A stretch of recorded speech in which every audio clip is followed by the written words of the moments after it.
KUAM News Headlines is presented by Calvo's Insurance, serving Guam for 80 years. Matson and the Adahi Tanu program. Cars Plus, visit today during our spring sales event. IP&E, fueling excellence. McDonald's of Guam, I'm loving it, and King's Restaurant, located in Tamuning and Dededo. Always open, always local.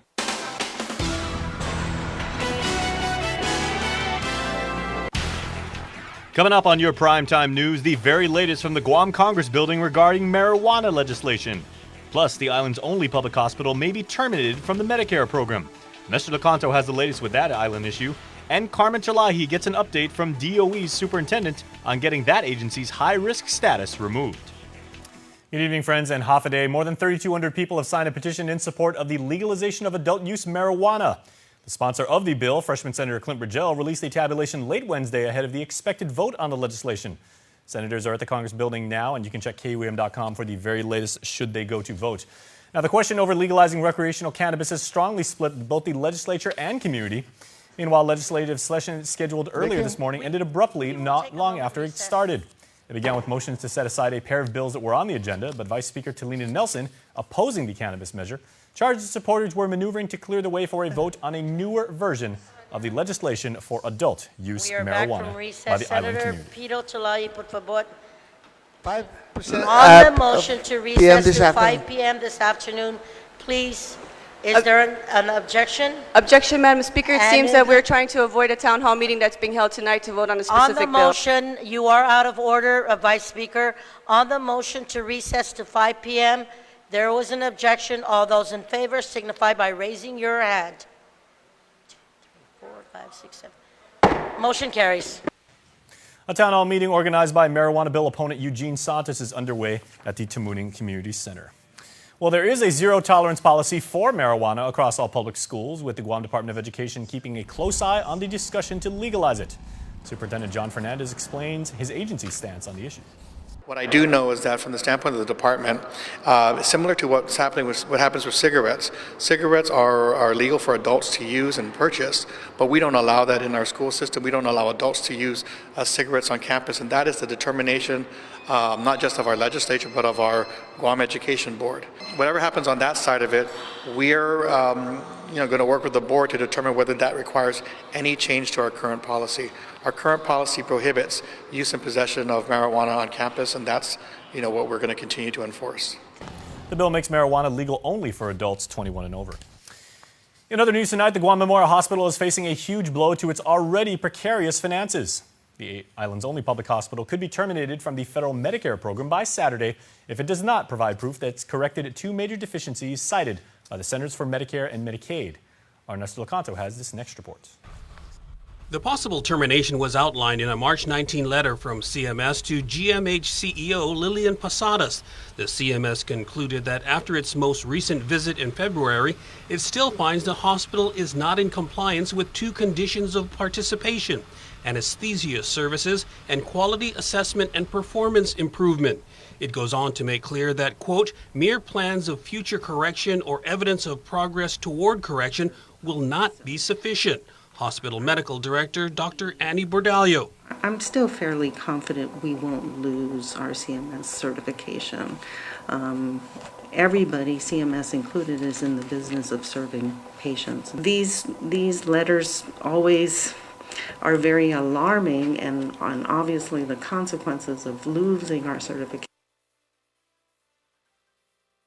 is quite severe, but I think either way, we are still going to continue to serve our population. If the hospital is terminated from the program, CMS warns that there will be no payment for any services rendered to Medicare beneficiaries on or after the effective date. That means a big chunk of hospital revenues and millions of dollars will be lost. Dr. Jolene Uggan is Associate Hospital Administrator of Clinical Services. When you look at this letter, it looks very simplified, but the answer is actually very complex. And we have, as a hospital, been working on these issues. So it's not something that we're taking lightly at all. It's something that we're working very diligently on. And we're confident that we're going to meet the deadline. We are hopeful that they'll accept our action plans. The hospital can still appeal if it's terminated as a Medicare provider. GMH also lost accreditation by the Joint Commission last July. For Guam's News Network, I'm Nestor Lecanto. Speaking of island healthcare, the Guam Medical Referral Office's contract has been extended another month. As reported, the contract held by former Lieutenant Governor Ray Tenorio's lawyer, Tom Fisher, was extended at the end of February in a dramatic 11th-hour emergency procurement extension. The contract cost $59,000 a month and has been on a month-to-month emergency procurement since 2017. Current Governor Lulian Guerrero says her administration is committed to not interrupting services for clients of the Medical Referral Office. I feel pretty good that we are providing uninterrupted services. So we are working to do a bid out for a nonprofit organization, and we are confident there'll be like maybe 3 or 4 that will come to the table. In the meantime, we'll probably do another month with the current provider. Fisher, meanwhile, confirms that Adelup informed him that the contract will be extended until the end of April. The office provides transportation and concierge services for Guam residents seeking medical treatment in Los Angeles, Honolulu, and in the Philippines. And also, a tip to the Mandanya Drug Task Force led to 3 people arrested for drugs in Agana Heights. Police got the tip on the 14th that Maria Untalan was dealing meth in the village. A sting was set up, but Veronica Untalan, Maria's sister, sold the drugs. Police learned Maria would have sold more drugs on the 26th. She was pulled over and found with 590 grams of meth. She admitted to police that she was dealing the drugs, and during a search of Maria's home, police located her sister. They also saw Nathan Borja walking briskly away. While Borja was taken to locate his ID, police found suspected drug paraphernalia with suspected meth residue. The sisters were charged with drug possession with the intent to deliver and 1 count of drug possession with intent to deliver, both as first-degree felonies. Borja was charged with a single count of drug possession as a third-degree felony. Well, please stay tuned, everybody. Our show is just getting started. You're watching KUAM. There are more ways to experience Guam via KUAM News, giving you what you want, when you want, and how you want it. From smart devices, Alexa, what's in the news? Here's your flash briefing. Over the web, on mobile, on streaming platforms, with immersive, interactive formats, and via social media where it's more than just content, it's conversation. More ways to keep you informed and entertained whenever you want it, wherever you are, on whatever device you're using. A simple handshake. That's all Jake Calvo needed when he started his company. Today, 80 years later, we like to say thank you to all of you who have taken our hand in trust. Thank you to the dreamers. Thank you to the realists. Thank you to the family-oriented. Thank you to the entrepreneurial. Thank you to those climbing the corporate ladder. And to the ones starting a new life together. Thank you to the traditionalists and the edgy. To the young at heart and the old souls. Thank you to the daring, to the protective, to the practical. Thank you to the hopeful. To all of you from all of us, our deepest, happiest, and infinite thanks. 80 years here for you. 80 years thanks to you. Calvo's Insurance, a legacy of trust. The next generation Galaxy has arrived. See it and believe it. The Infinity O display is the most innovative Galaxy screen yet. Capture the wider world. Take stunning photos with a 123-degree field of vision. Use your phone to charge other wireless charging devices. Don't just stand out, stand apart. Looking for a great deal on a new Chrysler, Dodge, Jeep, or Ram? Then get to Cars Plus in Mighty now for our spring sales event. Like a new Jeep Compass Sport, $166 per paycheck. Or a new Chrysler Pacifica LX, $220 per paycheck. Or save $8,500 on a new Ram 1500. How about a new Jeep Wrangler Sport? Only $274 per paycheck. Low 1.99% financing is available on approved credit. Save thousands during our spring sales event going on now at Cars Plus in Mighty. Cars Plus, driven by you.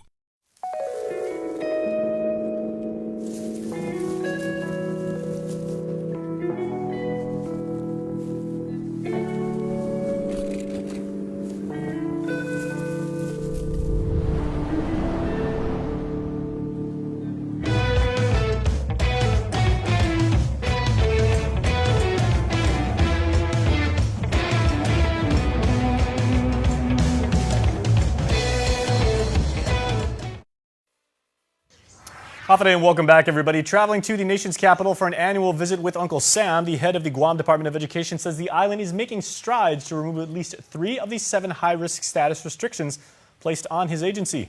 Carmen Chalai explains in this next report. Guam's Department of Education is fighting to get their high-risk status removed. What we were concerned about and a little upset about is that we think there are some special conditions that we've already met. Those include having a single audit done every year. In fact, we've done 5 consecutive years of clean audits. Multiple instances of financial mismanagement placed the restrictions on GDOE back in 2003. Fernandez sent a formal request last year to remove the high-risk designation. He says the department meets all requirements for federal grants and is in compliance. We went back into D.C. and we met with the Assistant Secretary and we told him, we said, we're kind of concerned, we're disappointed that, we thought that you were committed to removing these. They took a look at the letter and they said, you know what, you're absolutely right. So they reissued a new letter, and so 3 of the conditions that were in the original letter have now been removed. But 4 restrictions still remain, including the requirement for a yearly audit.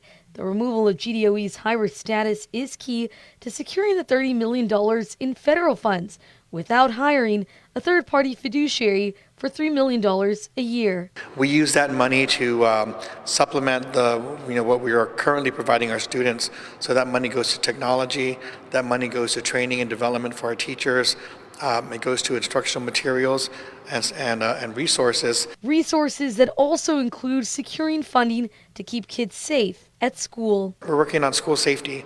So part of that is looking at improvements to our school resource officer program and expanding mental health services and supports.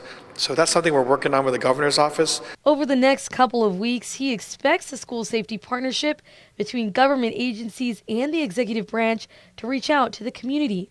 Reporting for Guam's News Network, I'm Carmen Victoria Terlaki. In other news, Congressman Michael San Nicolas has attached his name to a House resolution expressing opposition to banning transgender people from serving in the armed forces. He signed to House Resolution 124 and also co-sponsored H.R. 1865, requiring the Treasury Secretary to mint a coin in commemoration of the opening of the National Law Enforcement Museum in D.C. His local office opened last week. His number is 475-MIKE. Well, a financial audit of the Tourist Attraction Fund for fiscal 2018 comes up clean by the OPA. No material weaknesses are found or significant deficiencies. The operating fund showed a slight decrease in revenue collections, while expenditures also saw a slight increase. Fund revenues are fund the hotel occupancy tax and are used to fund various recreational projects and visitor industry activities. The audit for the Guam Highway Fund were also released by the OPA, and although it received a clean opinion, auditors did identify a finding relative to the lack of compliance with procurement regulations. A sole source procurement was used through purchase orders instead of multi-step bids. In technology news, it is the next generation of mobile technology as Docomo Pacific unveiled a new 5G lab, one of only 4 parent company NTT Docomo and the first outside of Japan. Several local companies and GovGuam agencies are part of the no-cost open partner program to test and co-create practical solutions using the technology. Docomo President and CEO Roderick Boss says Guam is lucky to be at the forefront of this telecom innovation. Even though we're a very, a small island and a small market, our proximity to Japan, our parent company, who's been an innovator and a leader in 5G development, has allowed us to open the lab here, and it's through their support that we're able to bring this kind of technology to Guam, first. He says because 5G is 10 times faster than the current 4G specification, customers will be able to do everything they currently do with their mobile devices, just faster and better. The lab features examples of new applications that can be used with 5G, from virtual reality to robotics. One of his favorites, says Boss, is a highly interactive video conferencing app called Smooth Space. What you can do is, by setting up their monitors in 2 different locations, different cities, different countries, you can interact with each other as if you're in the same room. So this has great applications for distance learning, telemedicine, things that are really applicable to Guam today. As for when 5G service will be commercially available locally, Boss says they're still working on building out a network, and they're not ready to announce a date just yet. Well, while attending a conference in Washington, D.C., District Court Chief Judge Francis Tadeko met with 3 leading jurists on the U.S. Supreme Court. She posed for a photo with Associate Justices Ruth Bader Ginsburg, Elena Kagan, and Sonia Sotomayor. Gatewood gifted each one of the justices with coconut candy and local homemade jewelry. And also tonight, Gura holds a ribbon cutting for ballpark enhancements at the Dededo Sports Complex baseball fields. It comes with a price tag of almost $800,000 paid for by Federal Housing Community Block Grant funds. The structure between the two baseball fields is a 2-story and includes bathrooms, a vendor concession area, and observation deck. Gura says the structure services over 50,000 low and moderate income people and their families. The construction also includes accessible sidewalks and a paved expansion of the existing parking area. Well, please stay tuned. Sports is coming up.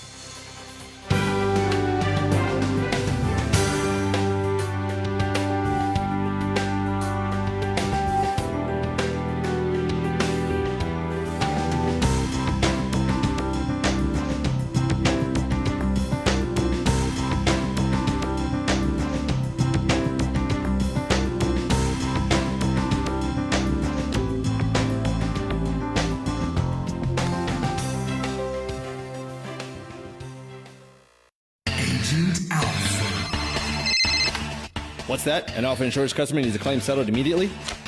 I'm on it. Agent Alpha. In the event of an accident, theft, or breakdown, each of our Alpha Insure agents are trained to go above and beyond. This is my stop. There she is. Target acquired. Agent Alpha. Yes!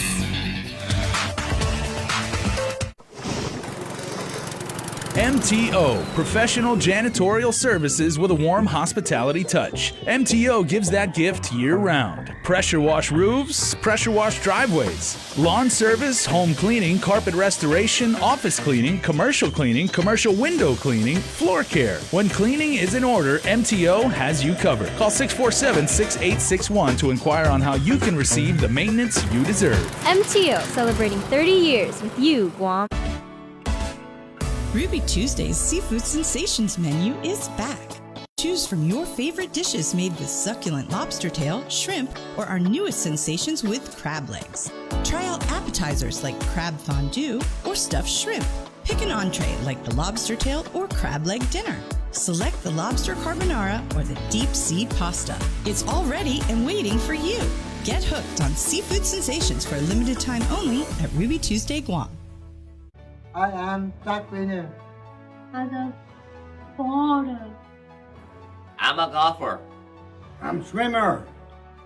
Hey, neighbor. I'm a teacher. We are proud sponsors of Special Olympics Guam. Let me win. Can I win? Let me be brave in the attempt. Make a difference in an athlete's life. Be a part of Special Olympics Guam. Keep our dreams alive. Get involved today. KUAM Sports is presented by Triple J.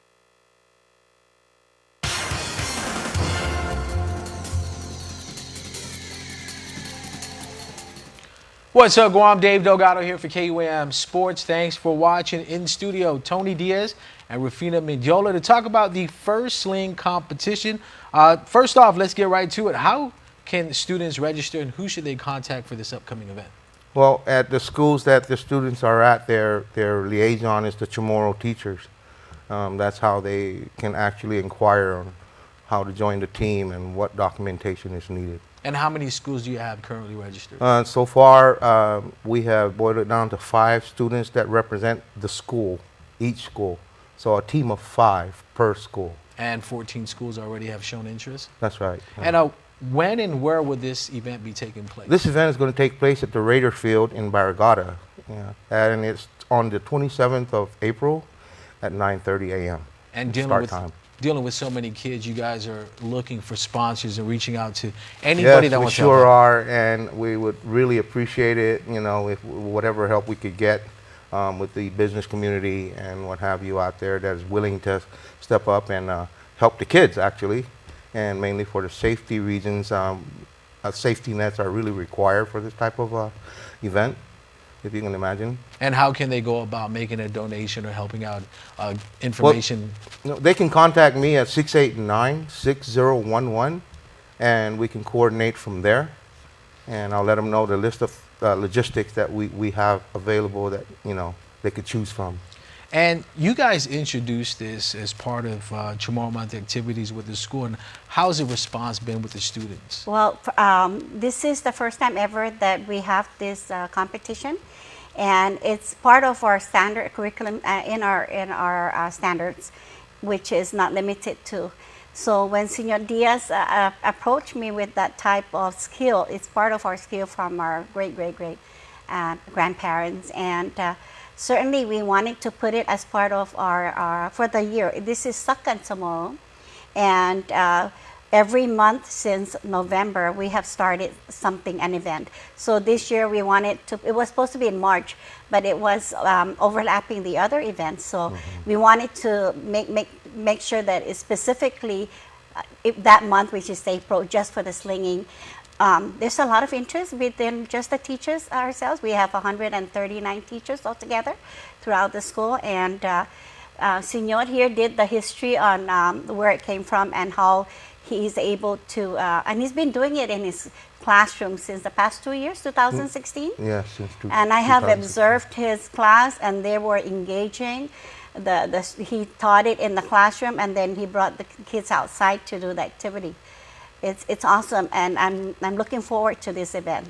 And the long-term goal eventually is to spread it out throughout the community and maybe one day have it as part of the Micronesian Games you were talking about. Absolutely, yeah, that's the intention. That's how we can have the children track into the sport. Hopefully we can make it a sport before then and have it introduced into Micronesian Games, because Guam is not the only one that actually used the sling. There's other Micronesian islands too that also had used the sling for various reasons, pretty much the same as ours. And the kids could actually look forward to something that's actually a sport in the Micronesian Games to be introduced in the future. Yeah. All right, well, good luck with that. We'll keep you posted with more information. Thanks for coming on the show. That's going to do it for sports.